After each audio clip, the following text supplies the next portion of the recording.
નમસ્કાર મિત્રો. ગીતા વંદના એ શ્રેણી અંતર્ગત 34મા મણકામાં આપ સર્વેનું સ્વાગત છે.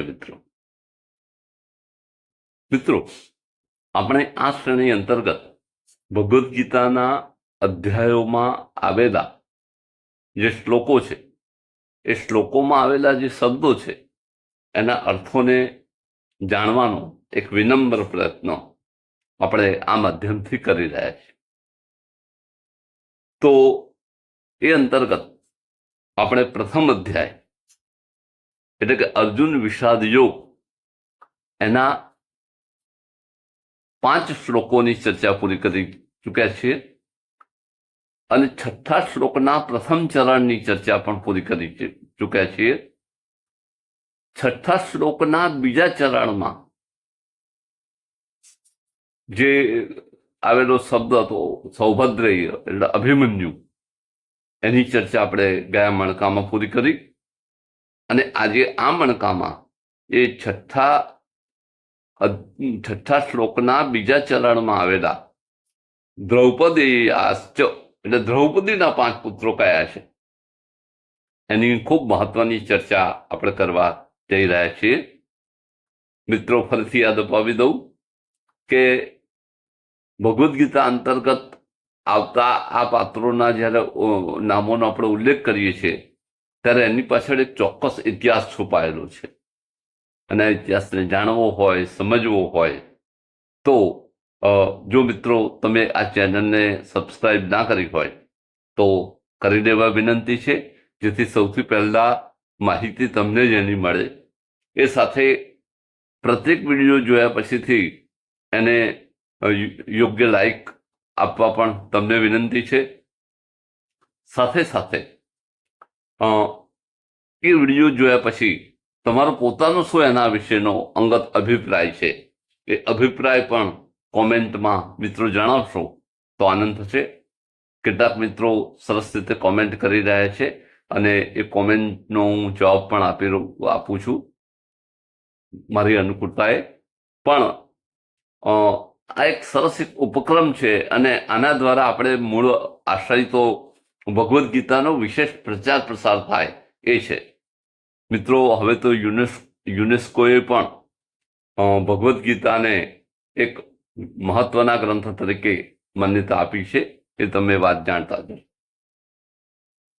તો આપણે ગીતા વંદના એ શ્રેણી અંતર્ગત આજના 34મા મણકામાં અર્જુન વિષાદ યોગ એ પ્રથમ અધ્યાયના 6થો જે શ્લોક છે અને બીજા ચરણની ચર્ચા આપણે કરવાની છે. પણ એ પહેલા આપણી પરંપરા પ્રમાણે સૌથી પહેલા 6થા શ્લોકનું પારાયણ આપણે સૌથી પહેલા કરીશું. યુધામન્યુશ્ચ વિક્રાંતઃ ઉત્તમૌજાશ્ચ વીર્યવાન સૌભદ્રો દ્રૌપદેયાશ્ચ સર્વ એવ મહારથાઃ. અર્થાત વિક્રાંત એટલે પરાક્રમી એવો યુધામન્યુ, વીર્યવાન એવા ઉત્તમૌજા, સૌભદ્રેય એટલે સુભદ્રાના પુત્ર અભિમન્યુ અને દ્રૌપદેયાશ્ચ અને દ્રૌપદીના 5 પુત્રો સર્વ એવ મહારથાઃ. આ બધા જ મહારથીઓ છે. તો દુર્યોધન પોતાના ગુરુ દ્રોણાચાર્યની પાસે જઈને પાંડવ સેનામાં રહેલા કયા કયા મહારથીઓ છે એનું એક લિસ્ટ, એની એક યાદી પોતાના ગુરુ દ્રોણની પાસે રજૂ કરી રહ્યો છે. તો ભગવદ્ ગીતાના પ્રથમ અધ્યાયના 4th શ્લોકથી 6થા શ્લોકની વચ્ચે જે નામોનો ઉલ્લેખ છે એ તમામ મહારથીઓ છે પાંડવ સેનાના. એની વાત આપણે પાછળથી કરીશું. અત્યારે આપણે જે મુખ્ય શબ્દ વિશે ચર્ચા કરવાની છે એ છે દ્રૌપદેયાશ્ચ, દ્રૌપદીના પુત્રો. તો દ્રૌપદીના કેટલા પુત્રો હતા? દ્રૌપદીના 5 પુત્રો હતા. મિત્રો, આ એક નવાઈ ઉપજાવે એવી વાત છે, પણ મહાભારત કાળની વાત છે એટલે આપણે એમાં વિશેષ આપણો કોઈ ચંચુપાત કરી શકીએ એમ નથી.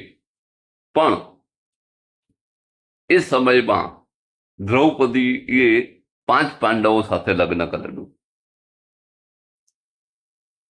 વાત થોડીક સંક્ષિપ્તમાં અને સંક્ષિપ્તનો વિસ્તાર કરીએ તો એવી છે મહાભારતની મૂળ કથા પ્રમાણે કે વારણાવતમાં પાંડવોને મારી નાખવાનું એક કાવતરું રચાયેલું. આ કાવતરામાં હેમખેમ પાર થઈ ગયા પાંડવો, પણ એમણે જાણ્યું કે હવે ગુપ્ત રહેવામાં જ મજા છે, એટલે એ લોકો ગુપ્ત વાસ તરીકે સમાજને ખબર ના પડે એ રીતે ગુપ્ત વસવાટ કરતા હતા. આવા જ ગુપ્ત વાસ તરીકે અને વેશ તરીકે એવો દ્રુપદ રાજાના સ્વયંવરમાં પહોંચ્યા. કારણ કે જ્યારે આ પાંડવો અને કુંતા માતા રસ્તામાં જતા હતા ત્યારે વચ્ચે બ્રાહ્મણો મળ્યા અને એ બધા દ્રુપદના જે સ્વયંવર યોજાયેલો એની અંદર જતા હતા. હવે જો દ્રુપદની પુત્રી, એનું નામ દ્રૌપદી, જે યજ્ઞમાંથી પેદા થયેલી, એટલે એનું નામ યાજ્ઞસેની પણ હતું. દ્રુપદની ઈચ્છા હતી કે દ્રૌપદીનો વિવાહ અર્જુન સાથે થાય. જો વિવાહ એટલે લગ્ન, હો, સંસ્કૃતમાં વિવાહ એટલે લગ્ન.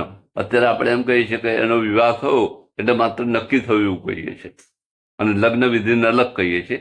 પણ સંસ્કૃતમાં વિવાહ એટલે લગ્ન, એટલે પોતાની પુત્રીના લગ્ન અર્જુન સાથે થાય. અને જો પછી અર્જુન કોણ હતો? દ્રોણનો પક્ષ લઈને એને હરાવવા આવેલો હતો અને દ્રુપદને હરાયેલો. તો દ્રુપદે વિચાર્યું જે મને હરાવે છે એ કેવો બળવાન હોય, એટલે એ મારી પુત્રી માટે યોગ્ય છે. જો એ વખતના રાજાઓની વિચારસરણી પણ કેવી હતી કે જેણે મને હરાવ્યો એને પાછો હું મારો જમાઈ બનાવું. તો એ બધી કાળની વાતો જ બહુ જ વિચિત્ર હતી. તો એ રીતે દ્રુપદે પણ આવો નિર્ણય કરેલો કે મારી પુત્રીનો જે લગ્ન છે, જે વિવાહ છે, એ અર્જુન સાથે થાય. પણ આ લોકો તો વારણાવતમાં મૃત્યુ પામ્યા એવી અફવા ફેલાયેલી, અને એ અફવાનો લાભ પાંડવો લીધો અને ત્યાંથી છટકી ગયા, વારણાવતમાંથી બચીને. અને એ વચ્ચે રસ્તામાં જ્યારે પસાર થતા હતા ત્યારે દ્રુપદના સ્વયંવરમાં જેમ બીજા બધા રાજા મહારાજાઓ આવતા હતા એમ કેટલાક બ્રાહ્મણો પણ આવતા હતા. અને એમણે આગ્રહ કર્યો કે તમે અમારી સાથે ચાલો બ્રાહ્મણ વેશમાં. એટલે બધાએ બ્રાહ્મણ વેશ ધારણ કર્યું. હવે પાંડવો બ્રાહ્મણ વેશમાં ત્યાં પહોંચ્યા. બહુ આપણે લાંબી કથામાં નથી જતા, પણ ત્યાં પછી અર્જુને મત્સ્યભેદ કર્યો અને દ્રૌપદીએ અર્જુનના ગાડામાં વરમાળા પહેરાવી. હવે એ વખતે બ્રાહ્મણ, આટલી બધી ક્ષત્રિય સેના હોય ને એમાં બ્રાહ્મણ આવી રીતે ક્ષત્રિયની દીકરીને લઈ જાય કે કયો ક્ષત્રિય સહન કરી શકે? એટલે દુર્યોધન વગેરે વિરોધ કર્યો અને ત્યાં યુદ્ધ થયું. તો એ યુદ્ધની અંદર પણ બ્રાહ્મણ વેશમાં રહેલા અર્જુન અને ભીમસેને બધા ક્ષત્રિયોનો સામનો કર્યો, બધાને હરાવ્યા અને ત્યાંથી દ્રૌપદીને લઈને પોતાની જે રહેવાનો નિવાસ હતો ત્યાં લોકો પહોંચ્યા. હવે અર્જુને મજાક કરી. આમ તો શું, એ દરરોજ ભિક્ષા લઈને આવે એટલે માને બહારથી બૂમ પાડે કે કુંતા માતા, અમે આજે ભિક્ષા લાવ્યા છીએ. તો દરરોજની જેમ એ દ્રૌપદીને પણ ભિક્ષા તરીકે મજાક કરવા માટેના આશયથી એને એમ કહ્યું કે માં, આજે હું ભિક્ષા લાવ્યો છું કે છે. તો કુંતા માતા અંદર હતા, તેમણે કહ્યું બધા અંદર અંદર વેચી ડોકે છે જે ભિક્ષા લાયા હોય એ કે. હવે તો માનો આદેશ, કરવું શું? કારણ કે આ તો મજાક કરવા ગયા ને આ તો મજા કવડી પડી ગઈ. પછી કુંતા માતા પોતાના નિર્ણયમાં દૃઢ રહ્યા કે અને યુધિષ્ઠિરે આમ તો પછી તરત જ અર્જુનને સોંપણી કરી દીધી દ્રૌપદીની. પણ યુધિષ્ઠિરે બધા ભાઈઓના મનમાં જે વિકાર વાસના હતા દ્રૌપદી પ્રત્યેના એ જોયા, અને એમના પોતાના મનમાં પણ વિકાર વાસના હતા. એટલે પછી છોટ એવો નિર્ણય લેવાયો કે દ્રૌપદી એ પાંચેય પાંડવો સાથે લગ્ન કરશે. અને પાછળની વાત પણ પછી મહાભારતમાં એવી છે કે પાછળથી દ્રુપદ પણ આની સાથે સંમત નહોતા, પણ વેદવ્યાસ આવ્યા અને પછીથી આખી કથા સંભળાઈ કે ભાઈ ગયા જન્મમાં એનો દોષ હતો અને એને એ દોષના કારણે આવું થયું. ગયા જન્મમાં એનો કોઈ પતિ નહોતો મળતો, એટલે એને 5 વખત શિવજીને મને પતિ આપો, મને પતિ આપો, મને પતિ આપો એવું કહેલું, અને માટે એને 5 પતિઓની પ્રાપ્તિ થવાની છે. માટે આ એક વિધિનું વિધાન છે. એમ કરીને વ્યાસે સમાધાન કરેલું, પછી લગ્ન થયેલું. આવી પણ વાતો છે. ટૂંકમાં 5 પાંડવો સાથે દ્રૌપદીના લગ્ન, અને 5 પાંડવોથી એક એક પુત્રની પ્રાપ્તિ. જુઓ, દ્રૌપદીના 5 પાંડવો સાથેના લગ્ન થયા એ ધર્મમાન્ય હતા કે કેમ, એના વિશે પાછળથી બહુ મોટો વિવાદ ઉભો થયો છે. પણ એ જમાનાની જો રીતિનીતિ જોઈએ તો ખુદ ભીષ્મ પિતામહ, દ્રોણાચાર્ય, કૃપાચાર્ય, આ કોઈએ એ બાબતનો વિરોધ કર્યો નથી. અને સ્વયં ધૃતરાષ્ટ્રે પણ દ્રૌપદીને સતી જ માની છે, એનો વિરોધ કર્યો નથી. ગાંધારીએ પણ એ લગ્નના અનુમોદન આપેલા. એટલે ક્યાંક એવું પણ કહેવાય છે કે દ્રૌપદી માત્ર એક જ પાંડવ સાથે પરણેલી હતી, અને અર્જુન સાથે જ હતી, બીજા કોઈ સાથે નહોતી પરણેલી. પણ મહાભારત નોંધે છે એ પ્રમાણે એ 5 પાંડવોની સાથે એના લગ્ન થયેલા, અને છતાંય પણ એક સતી તરીકે દ્રૌપદીનું નામ છે. એક પ્રચલિત શ્લોક છે, અહલ્યા દ્રૌપદી સીતા તારા મંદોદરી તથા પંચકમ નામ સ્મરે નિત્યમ મહાપાતક નાશનમ. 5 ભારતની સતીઓના જે નામ છે એની અંદર દ્રૌપદીનું નામ છે. તો આ પણ એક કાળની એક ઘટના હશે, અને કૃષ્ણ પણ આ લગ્નને વધાવે છે, એટલે એ ચોક્કસ એની પાછળ કંઈક તથ્ય રહેલું હશે. ઘણા બધા એની સામે પ્રશ્નો પણ ઊભા થયા છે. 5 પતિઓ હોવા છતાં એ કેવી રીતે સતી રહી શકે, એવા પણ પ્રશ્નો ઉઠ્યા છે.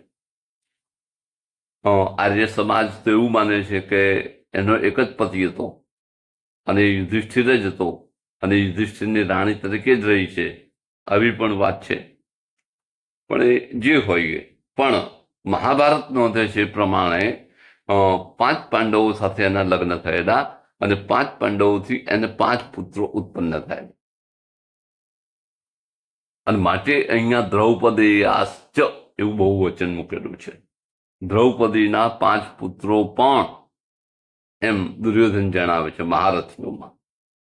તો દ્રૌપદીના 5 પુત્રો કયા હતા એ જાણવાની મિત્રો તમને પણ જિજ્ઞાસા હશે. તો ચાલો તમને એના નામ જણાવી દઉં.